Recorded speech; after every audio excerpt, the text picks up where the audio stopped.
as you can see on the screen, I'm the Henrietta Johnson Lewis Professor of Management at the S.E. Johnson Graduate School of Management at Cornell, which is part of our larger College of Business. I'm here today to talk to you about business and sustainability, and I'm going to be talking about it in a very particular way, as you'll see. I want you to understand that today's webinar is really an introduction to a larger program that SELP is offering. It's a 10-month program. It begins December 5th. And a piece of that program, and the piece I'm most concerned with today, is around the intersection of business, technology, innovation, and sustainability. Just to give you a little bit of an introduction to me and to my, I guess, bona fides for doing this for you. I'm at as I mentioned, I'm at the Johnson School. I have been here for 15 years. I teach a course in our regular MBA program, as well as our executive MBA program on business and sustainability. And I'll talk about the particular approach we use here and why I think it's especially valid for senior executives and for people who are trying to get a better handle on what sustainability means and what it means for their company in particular. I'm also, sustainability is also my core research area. I've been doing this for over 20 years. I have a number of publications, and I'm part of the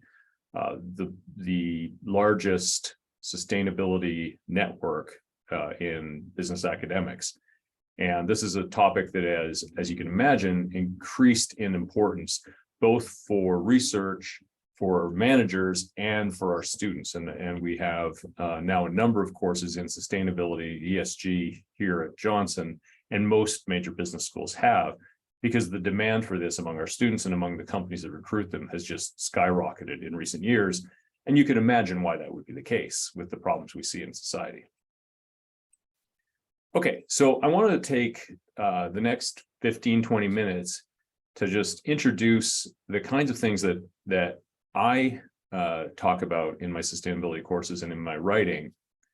And but I'm going to start with backing it out a bit, because this word sustainability is loaded, right? We see it all the time, and it's used in different ways, and it's kind of used to mean whatever a person wants it to mean in some cases.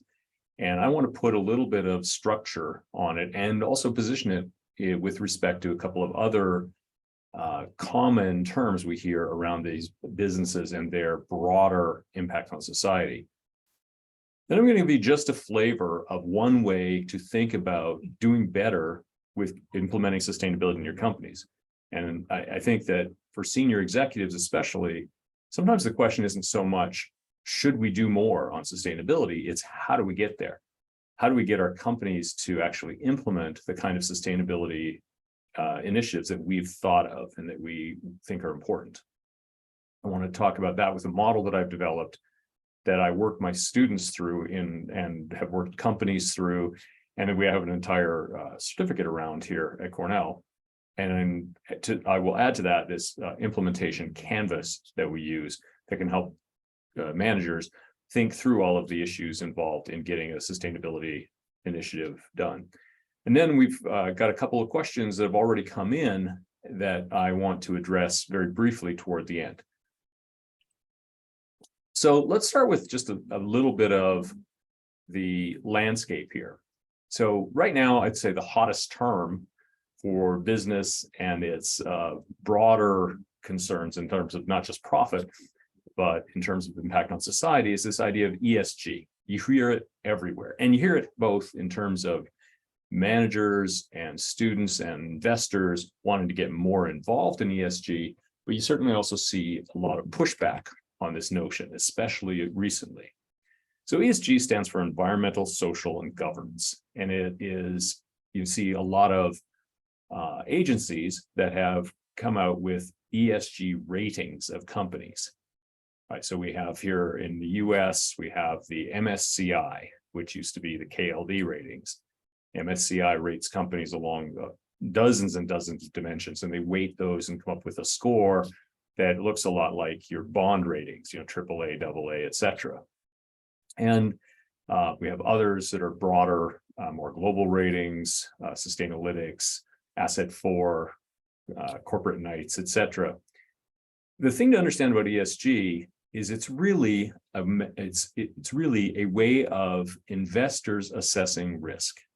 So ESG really means how can we determine whether our investments are at risk from companies' environmental, social, and governance performance. So does the company have a governance structure that protects investors? Is the company undertaking any environmental actions that could come back and bite investors? So it's not so much sustainability, right? It is, in fact, really focused on reducing risks that investors face in their portfolio. Now, I don't say that as if it's a bad thing. It's just it's much narrower than this overarching issue of sustainability that you might hear about. And it is really for a very specific purpose. Second acronym that you hear quite frequently, and it actually goes back well before ESG. The term ESG, by the way, has only been around for about 17, 18 years. The idea of assessing risk has been around a lot longer than that, of course, but the term ESG was really coined about 2005. CSR goes a lot further back than that, corporate social responsibility. But corporate social responsibility is the idea that companies should, as citizens of this society, do a little more than what they're legally mandated to do. So they should, be active in the community. They should make donations to charities, etc. They should treat their employees well, which can also fall under ESG. But it's more of a normative approach. In other words, you don't punish companies for not doing CSR. You reward them for doing it, and you hope that they do good things. The problem with CSR from the perspective of what we want to talk about is that it can often be quite divorced from the company's core operations. So a company can be doing really nice things on a CSR perspective. It can be making great donations to charities. It can be sponsoring nonprofits. It can be treating employees in a super progressive way, but none of that has to do with how it makes money.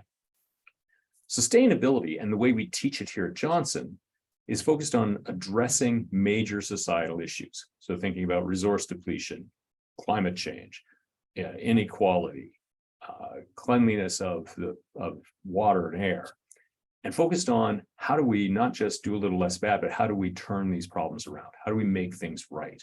How do we make money while we're doing better around us, while we're mitigating some of the problems? And you can think about, what are those problems? We can think about, for example, the Sustainable Development Goals, the 17 goals that the UN set a few years ago. And are the company's actions making progress toward those goals? Is the company thinking about how to not just do a little less bad, but really turn operations around so that it makes a positive impact on the world while doing well for its shareholders? I think that sounds like ESG, but it's a subtle difference, right? It's not about reducing risk per se. It's about finding ways to profit better while doing better for the world. Done right, and I'll talk about what that means to be done right. It is an intimate part of the company's strategic operations. In other words, companies should start with, what do we do well? What are the problems in the world, and how can we marry those? How can we do what we do well to help improve the various social and environmental problems that are related to our operations? What's the problem with that? Well, the problem is most, if not most, then a very great many companies' sustainability efforts are, as I put here, unfocused and haphazard. What do I mean by that? It means that companies kind of use a reactive approach to their sustainability efforts. As new problems emerge or become put on the corporate radar, so to speak, then the company will develop some program around them and try to do some small improvements or do a little less badly.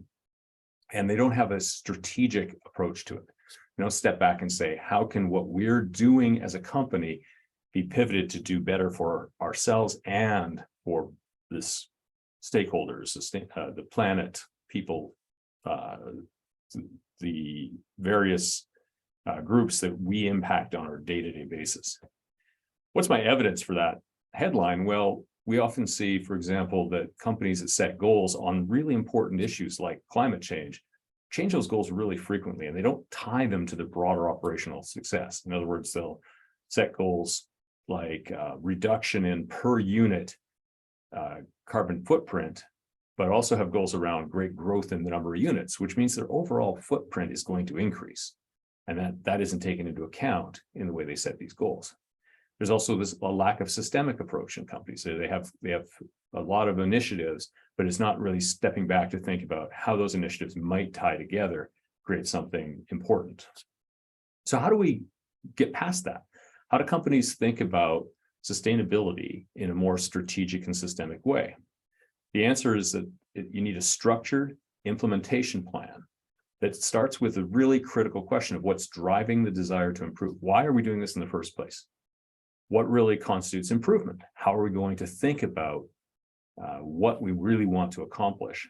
How are we going to assess improvement, progress toward that improvement, And then how do we actually build structures around that so that we have the chance to do well on that assessment? That leads to what I've labeled the MGMT model for implementing sustainability. And it's what I work with my students and companies to think about a more structured, logical approach to implementing sustainability. So the M stands for motives. The very first step is to be honest with yourself about what you're trying to accomplish, or why you're trying to accomplish something. And very often, companies set out saying we need to do something without thinking about why that is. It's very much like we often have in our own lives. I want to get healthier. Well, why do you want to get healthier? What are you trying to accomplish? What do you mean by healthier? What is it that are you trying to look better, right? To be more attractive? Are you trying to feel better because you've started to notice that you're just not feeling at your best anymore? Is it something that is external or internal, right? Is this being driven by pressures you're receiving in back to the sustainability, not the health part, but is this being driven by pressures you're receiving from shareholders, from communities, from your own employees? Increasingly, employees are a big piece of this as they pressure companies to be more proactive on sustainability issues. Is it something that you are facing from customers, right? So customers are demanding a more sustainable product that you just don't offer. Is your motive to upend an industry, right? So the motives for a company that's trying to establish a brand new technology and basically completely disrupt this industry, very different than motives for a company that's just trying to maintain a license to operate that feels threatened by potential regulatory actions, for example. You can have, as I've got in this slide, relatively pure and impure motives. So you can have pure motives around, we really see the problems in the world. We've seen, for example, a number of CEOs that have had these epiphanies around the problems that are occurring in the world and how their companies are contributing to them. And then they realize that there's an opportunity to do better for themselves and for the planet and for the people who inhabit it. And then you've got the impure ones where it's sort of cynical. We think we can look better and get a little less flack if we act like we're doing more. And you want to be honest about what the motives are and try to avoid this sort of cynical approach. So once you establish that motive, is it a more proactive, innovative, or is it more reactive to pressures and reducing risks and costs motives? Then you need to set goals. And goals are, in this sense, are like any other goals that you've learned about, where you have the SMART framework, right? You've got the goals need to be specific, measurable, attainable, relevant, and time-bound. You can't just set these kind of vague goals, which we see so many companies doing, and you can't flip them around all the time. And you have to often, by the way, I've got working with partners, because your goals also have to be scientifically based. We've seen a lot of pressure on companies over the last couple of years as they have set climate goals, for example, that have been revealed to be nowhere near stringent enough to get us on the path that we want to be on as a planet. So it's very important for companies to work with experts who can help them identify whether their goals are in fact going to make the impact that they hope them to do. From the goals, you set metrics, right? And metrics, goals are this overarching, if we get back to the health example, right? I want to lose 20 pounds. So then the metrics are around your calorie intake, your calorie expenditure, the exercise you undertake, your overall health that leads to that success on the goal.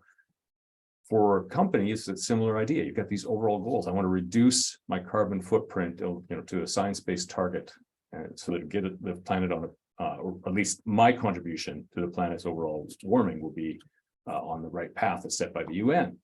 What are the metrics around that? You have metrics that are both leading and lagging, like any situation. So you have to think about metrics that will help you understand, are you making the right investments so that your future performance will be strong?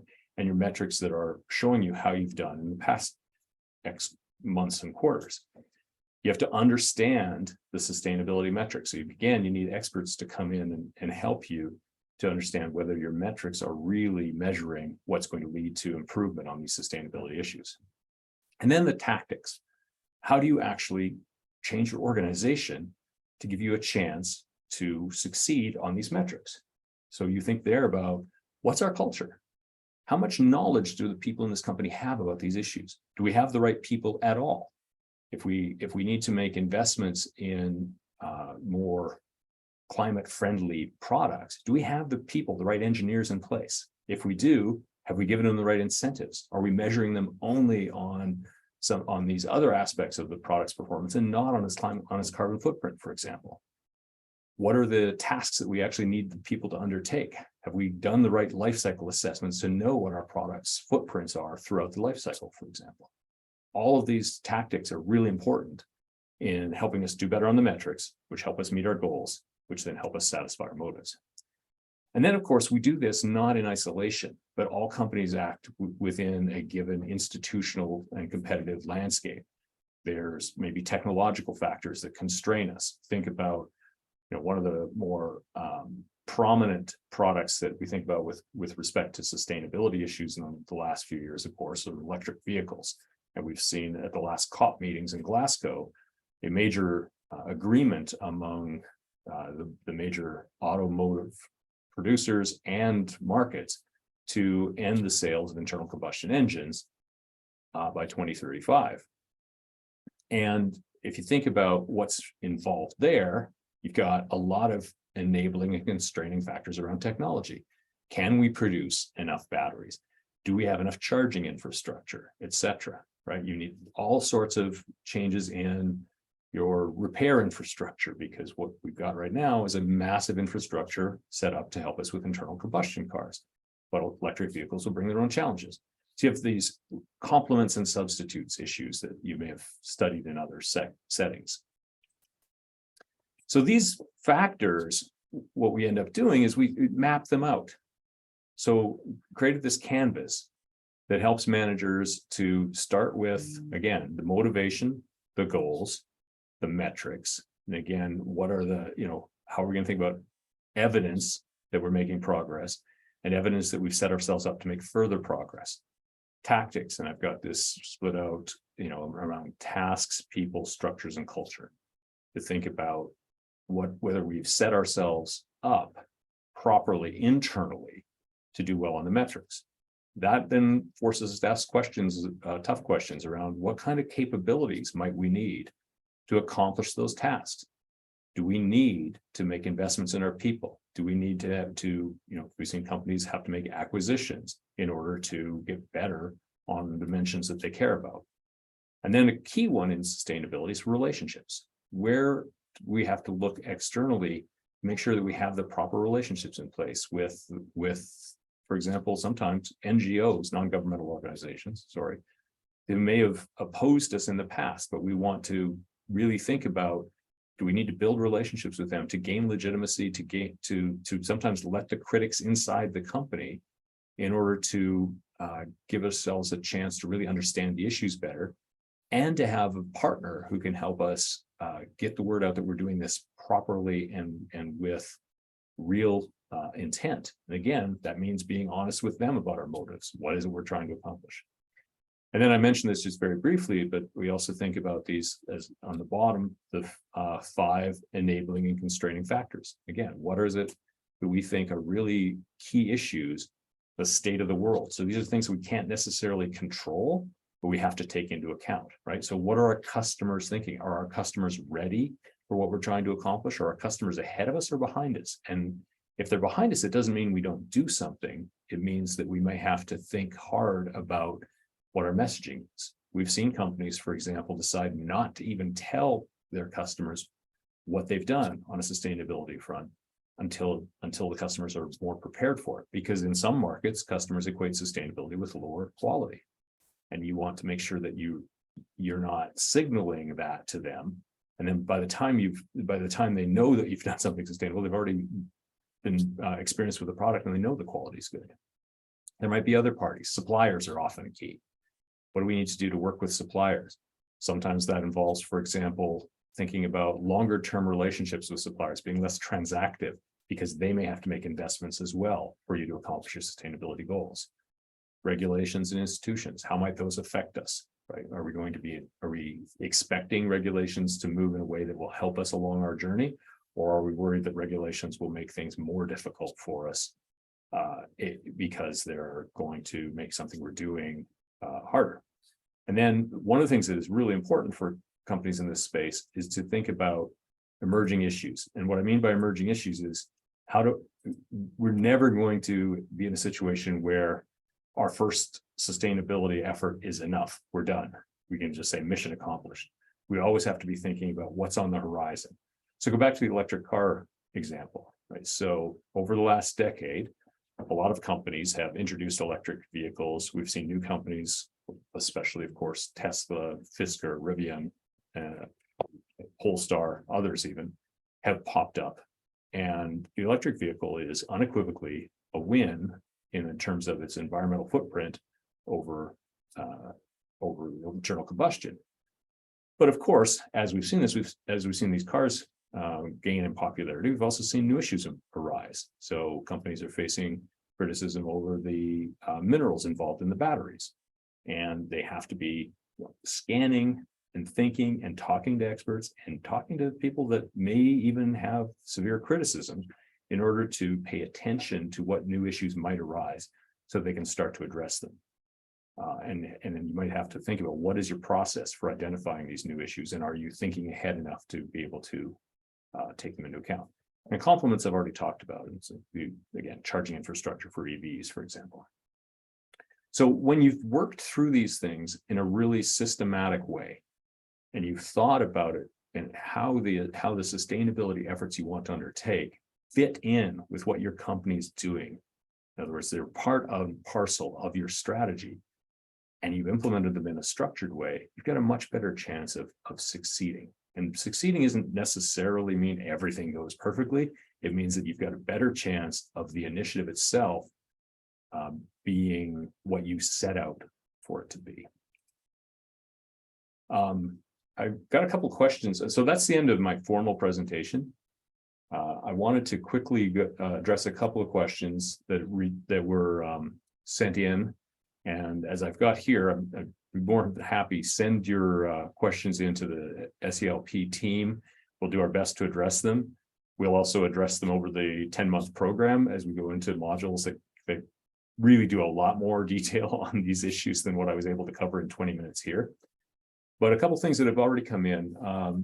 Amina from the UAE asks, is ESG a seasonal fad or is it here to stay? So it's not at all a fad, right? So the idea of ESG being everywhere certainly has a faddish quality to it, right? Where we're hearing about it all the time. And I have sometimes taken some of my colleagues to task for the amount that they focus on ESG as opposed to the sustainability piece and the way I outlined it earlier.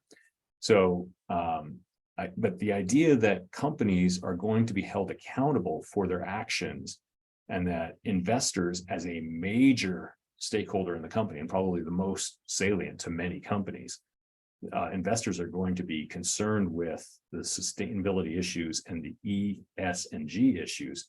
That's here for good. the way we measure it, the number of different agencies that are involved right now, that part is definitely going to change over time, right? So and I could spend an entire session on some of the problems with ESG measurements, so I won't get into that now. But it is absolutely the idea that investors and other stakeholders are putting pressure on companies to do better is by no means a fad. It's in fact probably the key challenge for managers over the next 30 years. Honestly, it's number one. Sharad from India, can I give you an example of a company that successfully aligned its operations, strategies, and growth plans? Yes, I can. To sustainability. I should finish the sentence. To sustainability. So yes, but here's with a big caveat that there is no perfect company, right? There's no company that has this 100% perfect at all times. There are companies that have done a really nice job on one dimension or another. So for example, there's a private company that we're associated with here. The founder has done some work with us named Cascade Engineering. And I don't think Cascade would claim to be perfect by any stretch. It's a B Corp, which means it's been certified in its operations. It does an amazing job at thinking about its workforce and how to use really innovative strategies around workforce development, around who it hires and how it treats them, to be an incredible partner with its communities. So it's got the social side down. I don't think they claim to have the environmental side perfect, but they're really conscious about that. And they think about that as a piece of their competitive advantage, the way that they treat their workers. On the environmental side, a company that I often use as an example for my students is Nike. It's a company that thinks really seriously about how to start with what are the big problems in the world. What are Nike's roles in both causing and potentially fixing those problems, and how to align their operations to do better. And they've done a really good job at aligning what they do with the culture of Nike. And that's, again, an example we can go through in much more detail in a full-length session. And then finally, Khaled from Saudi Arabia asked, are there any well-established frameworks to quantify the value of ESG initiatives? That's a great question. So let me start with, it's really hard to quantify the value of an ESG initiative for one specific reason. There's a lot of noise on both sides. So you can quantify the value of specific things you do, right? So if I implement this energy savings initiative, here's my payback period. That's pretty easy. Quantifying the value of bigger initiatives becomes really hard. But what we can do, and a framework that I don't have time to go through right now, is called the Sustainability-Oriented Innovation Framework. And I use that a lot with companies and with my students, where you think about how well integrated the initiative is across the company. So is it something that affects most of the parts of the company, or is it something that's relatively narrow? And how systemic it is across society. So is it something the company can do by itself, or does it need more partners? And the more that you get something that's integrated across the company and is systemic across society, the more your payoff changes from a risk reduction, cost reduction kind of standpoint. If you're doing something pretty small, local, to something that has more risk and reward, right? Like any kind of innovation attempt, you've got the chance for massive payoffs.